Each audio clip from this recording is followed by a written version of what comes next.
പ്രിയപ്പെട്ട കൂട്ടുകാരെ, പുതിയൊരു വീഡിയോയിലേക്ക് എല്ലാവർക്കും സ്വാഗതം. ബൈബിൾ വായന, ബൈബിൾ റീഡിംഗ്. യോഹന്നാൻ 6:3/2025. വിശുദ്ധ യോഹന്നാൻ്റെ സുവിശേഷം 6-ാം അധ്യായമാണ് ഇന്ന് വായിക്കുന്നത്. 21 അധ്യായങ്ങളുള്ള വിശുദ്ധ യോഹന്നാൻ്റെ സുവിശേഷം മാർച്ച് 1-ാം തീയതി മുതൽ വായിച്ചു തുടങ്ങി. ഇന്ന് 6-ാം അധ്യായം വായിക്കുന്നു. മാർച്ച് 21-ന് ഈ വായന പൂർത്തിയാകുമെന്ന് പ്രതീക്ഷിക്കുന്നു. ഇന്ന് 6-3/2025. ഇന്ന് വായിക്കുന്നത് 6-ാം അധ്യായം. യോഹന്നാൻ അധ്യായം 6.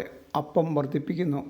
യേശു തിബേരിയാസ് എന്നുകൂടി വിളിക്കപ്പെടുന്ന ഗലീലി കടലിൻ്റെ മറുകരയിലേക്ക് പോയി. വലിയ ഒരു ജനക്കൂട്ടം അവനെ അനുഗമിച്ചു. കാരണം രോഗികളിൽ അവൻ പ്രവർത്തിച്ച അടയാളങ്ങൾ അവർ കണ്ടിരുന്നു. യേശു മലയിലേക്ക് കയറി ശിഷ്യന്മാരോട് കൂടെ അവിടെ ഇരുന്നു. യഹൂദരുടെ പെസഹ തിരുനാൾ അടുത്തിരുന്നു. യേശു കണ്ണുകൾ ഉയർത്തി ഒരു വലിയ ജനതതി തൻ്റെ അടുത്തേക്ക് വരുന്നത് കണ്ടു. അവൻ ഫിലിപ്പോസിനോട് ചോദിച്ചു, ഇവർക്ക് ഭക്ഷിക്കുവാൻ നാം എവിടെ നിന്ന് അപ്പം വാങ്ങും? അവനെ പരീക്ഷിക്കാനാണ് യേശു ഇങ്ങനെ ചോദിച്ചത്. എന്തു ചെയ്യണമെന്ന് യേശു നേരത്തെ മനസ്സിൽ കരുതിയിരുന്നു.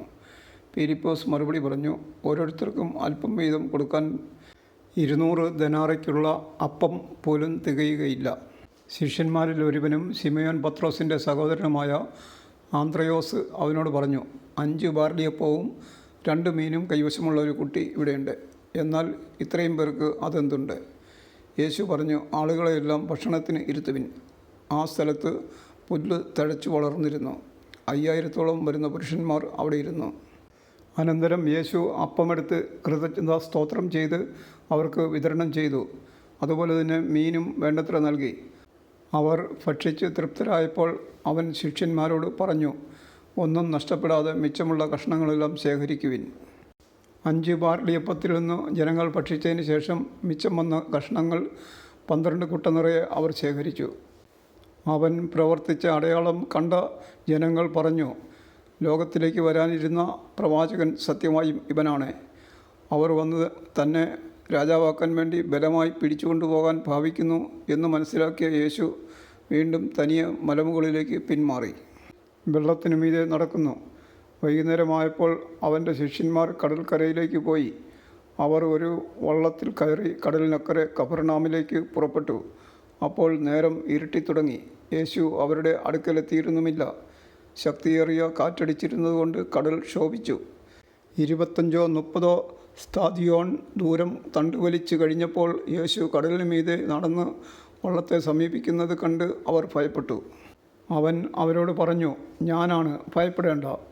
അവനെ വള്ളത്തിൽ കയറ്റാൻ അവരാഗ്രഹിച്ചു. പെട്ടെന്ന് വള്ളം അവർ ലക്ഷ്യം വച്ചിരുന്ന കരയ്ക്ക് അടുത്ത്. അവിടെ ഒരു വള്ളം മാത്രമേ ഉണ്ടായിരുന്നുള്ളൂ എന്നും ശിഷ്യന്മാരോട് കൂടി യേശു അതിൽ കയറിയിരുന്നില്ല എന്നും ശിഷ്യന്മാർ തനിയെ ആണ് പോയതെന്നും കടലിൻ്റെ മറുകര നിന്ന ആളുകൾ പിറ്റേ ദിവസം മനസ്സിലാക്കി.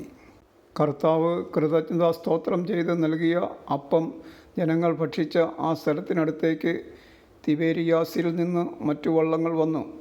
യേശുവോ ശിഷ്യന്മാരോ അവിടെ ഇല്ലെന്ന് കണ്ടപ്പോൾ ജനക്കൂട്ടം വള്ളങ്ങളിൽ കയറി യേശുവിനെ തിരക്കി കഫർനാമിലെത്തി. ജീവൻ്റെ അപ്പം യേശുവിനെ കടലിൻ്റെ മറുകരയിൽ കണ്ടെത്തിയപ്പോൾ അവർ ചോദിച്ചു, റബ്ബി, അങ്ങ് എപ്പോൾ ഇവിടെ എത്തി? യേശു പ്രതിവചിച്ചു, സത്യം സത്യമായി ഞാൻ നിങ്ങളോട് പറയുന്നു, അടയാളങ്ങൾ കണ്ടതുകൊണ്ടല്ല, അപ്പം ഭക്ഷിച്ച് തൃപ്തരായതുകൊണ്ടാണ് നിങ്ങൾ എന്നെ അന്വേഷിക്കുന്നത്. നശ്വരമായ അപ്പത്തിനു വേണ്ടി അധ്വാനിക്കാതെ മനുഷ്യപുത്രൻ തരുന്ന നിത്യജീവൻ്റെ അനശ്വരമായ അപ്പത്തിനു വേണ്ടി അധ്വാനിക്കുവിൻ. എന്തെന്നാൽ പിതാവായ ദൈവം അവൻ്റെ മേൽ അംഗീകാരമുദ്ര വച്ചിരിക്കുന്നു. അപ്പോൾ അവർ ചോദിച്ചു, ദൈവഹിതമനുസരിച്ച് പ്രവർത്തിക്കുന്നവരാകാൻ ഞങ്ങൾ എന്തു ചെയ്യണം? യേശു മറുപടി പറഞ്ഞു, ഇതാണ് ദൈവഹിതമനുസരിച്ചുള്ള പ്രവൃത്തി, അവിടുന്ന് അയച്ചവനിൽ വിശ്വസിക്കുക. അപ്പോൾ അവർ ചോദിച്ചു, ഞങ്ങൾ കണ്ട് നിന്നെ വിശ്വസിക്കേണ്ടതിന് എന്തടയാളമാണ് നീ ചെയ്യുക? എന്താണ് നീ പ്രവർത്തിക്കുക? അവിടുന്ന് അവർക്ക് ഭക്ഷിക്കുവാൻ സ്വർഗത്തിൽ നിന്ന് അപ്പം കൊടുത്തു എന്നെഴുതപ്പെട്ടിരിക്കുന്നത് പോലെ ഞങ്ങളുടെ പിതാക്കന്മാർ മരുഭൂമിയിൽ വെച്ച് മന്ന ഭക്ഷിച്ചു. യേശു മറുപടി പറഞ്ഞു, സത്യം സത്യമായി ഞാൻ നിങ്ങളോട് പറയുന്നു, മോശയല്ല നിങ്ങൾക്ക് സ്വർഗത്തിൽ നിന്ന് അപ്പം തന്നത്, എൻ്റെ പിതാവാണ് സ്വർഗത്തിൽ നിന്ന് നിങ്ങൾക്ക് യഥാർത്ഥമായ അപ്പം തരുന്നത്. എന്തെന്നാൽ ദൈവത്തിൻ്റെ അപ്പം സ്വർഗത്തിൽ നിന്ന് ഇറങ്ങി വന്ന് ലോകത്തിന് ജീവൻ നൽകുന്നതത്രേ. അപ്പോൾ അവർ അവനോട് അപേക്ഷിച്ചു, കർത്താവേ, ഈ അപ്പം ഞങ്ങൾക്ക് എപ്പോഴും നൽകണമേ. യേശു അവരോട് പറഞ്ഞു, ഞാനാണ് ജീവൻ്റെ അപ്പം.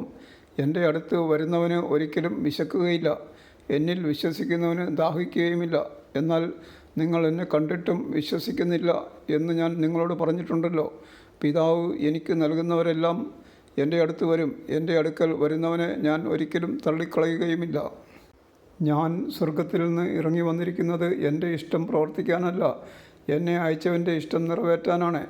അവിടുന്ന് എനിക്ക് നൽകിയവരിൽ ഒരുവനെപ്പോലും ഞാൻ നഷ്ടപ്പെടുത്താതെ അന്ത്യദിനത്തിൽ ഉയർപ്പിക്കണമെന്നതാണ് എന്നെ അയച്ചവൻ്റെ ഇഷ്ടം.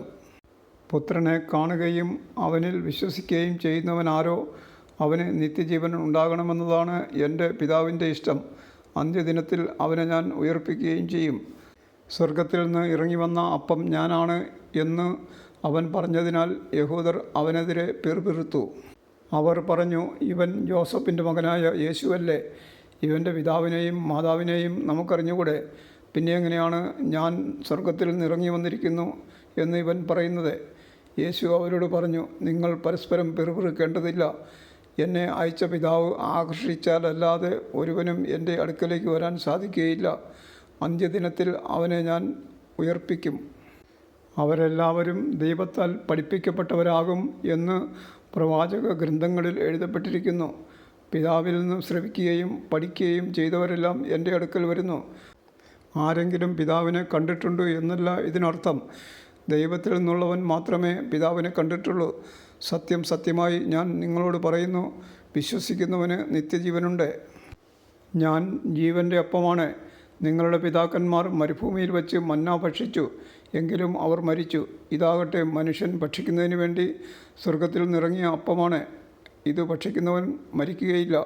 സ്വർഗത്തിൽ നിന്നിറങ്ങിയ ജീവനുള്ള അപ്പം ഞാനാണ്. ആരെങ്കിലും ഈ അപ്പത്തിൽ നിന്ന് ഭക്ഷിച്ചാൽ അവൻ എന്നേക്കും ജീവിക്കും. ലോകത്തിൻ്റെ ജീവന് വേണ്ടി ഞാൻ നൽകുന്ന അപ്പം എൻ്റെ ശരീരമാണ്. ഇതേപ്പറ്റി യഹൂദർക്കിടയിൽ തർക്കമുണ്ടായി. തൻ്റെ ശരീരം നമുക്ക് ഭക്ഷണമായി തരാൻ ഇവന് എങ്ങനെ കഴിയും എന്ന് അവർ ചോദിച്ചു. യേശു പറഞ്ഞു, സത്യം സത്യമായി ഞാൻ നിങ്ങളോട് പറയുന്നു, നിങ്ങൾ മനുഷ്യപുത്രൻ്റെ ശരീരം ഭക്ഷിക്കുകയും അവൻ്റെ രക്തം പാനം ചെയ്യുകയും ചെയ്യുന്നില്ലെങ്കിൽ നിങ്ങൾക്ക് ജീവൻ ഉണ്ടായിരിക്കുകയില്ല. എൻ്റെ ശരീരം ഭക്ഷിക്കുകയും എൻ്റെ രക്തം പാനം ചെയ്യുകയും ചെയ്യുന്നവന് നിത്യജീവനുണ്ട്. അവസാന ദിവസം ഞാൻ അവനെ ഉയർപ്പിക്കും. എന്തെന്നാൽ എൻ്റെ ശരീരം യഥാർത്ഥ ഭക്ഷണമാണ്, എൻ്റെ രക്തം യഥാർത്ഥ പാനീയവുമാണ്. എൻ്റെ ശരീരം ഭക്ഷിക്കുകയും എൻ്റെ രക്തം പാനം ചെയ്യുകയും ചെയ്യുന്നവൻ എന്നിലും ഞാൻ അവനിലും വസിക്കുന്നു. ജീവിക്കുന്നവനായ പിതാവ് എന്നെ അയച്ചു. ഞാൻ പിതാവ് മൂലം ജീവിക്കുന്നു. അതുപോലെ എന്നെ ഭക്ഷിക്കുന്നവൻ ഞാൻ മൂലം ജീവിക്കും. ഇത് സ്വർഗത്തിൽ നിന്നിറങ്ങി വന്ന അപ്പമാണ്. പിതാക്കന്മാർ മന്ന ഭക്ഷിച്ചു, എങ്കിലും മരിച്ചു. അതുപോലെയല്ല ഈ അപ്പം. ഇത് ഭക്ഷിക്കുന്നവൻ എന്നേക്കും ജീവിക്കും. കഫർനാമിലെ സിനഗോഗിൽ പഠിപ്പിച്ചു കൊണ്ടിരിക്കുമ്പോഴാണ് അവൻ ഇത് പറഞ്ഞത്. നിത്യജീവൻ്റെ വചസ്സുകൾ. ഇത് കേട്ട് അവൻ്റെ ശിഷ്യരിൽ പലരും പറഞ്ഞു, ഈ വചനം കഠിനമാണ്, ഇത് ശ്രവിക്കാൻ ആർക്ക് കഴിയും? തൻ്റെ ശിഷ്യന്മാർ പിറുപിറുക്കുന്നു എന്ന് മനസ്സിലാക്കി യേശു അവരോട് ചോദിച്ചു, ഇത് നിങ്ങൾക്ക് ഇടർച്ച വരുത്തുന്നുവോ?